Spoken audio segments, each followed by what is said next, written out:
आज मैले घरमा सजिलोसँग भेज मोमो बनाएको छु। एकपटक पुरै रेसिपी हेरेर हजुरहरूले पनि बनाएर खानुहोला।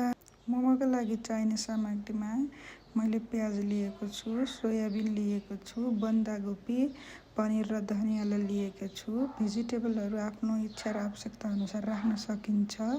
र मैले मरमसलामा नुन, खुर्सानीको धुलो, मोमो मसला, जिरा धनियाँको धुलो र पगालेर घिउ लिएर त्यसलाई मैले एकछिन मोल्छु। सबै जताकतै सबै सामग्रीहरू लाग्ने गरेर एकछिन मोलेर राखिदिन्छु। घरमै बनाउने भएको हुनाले आवश्यकता अनुसार मर मसलाहरू राख्न सकिन्छ।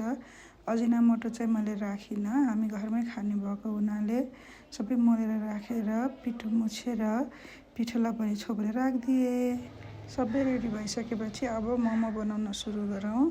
मैले सानो सानो डल्ला लिएर यसलाई बेल्दैछु। अब आफूलाई आउने सेपमा मैले मोमोलाई र्याप गर्दैछु।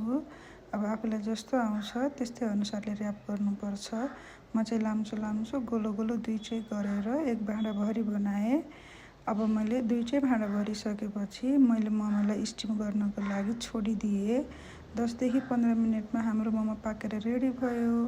अब मैले यसलाई प्लेटिङ गर्दैछु र एकदमै मिठो भएको थियो। घरमा बनाइने हुनाले स्वस्थ पनि हुन्छ। हजुरहरू पनि ट्राई गर्नुहोला।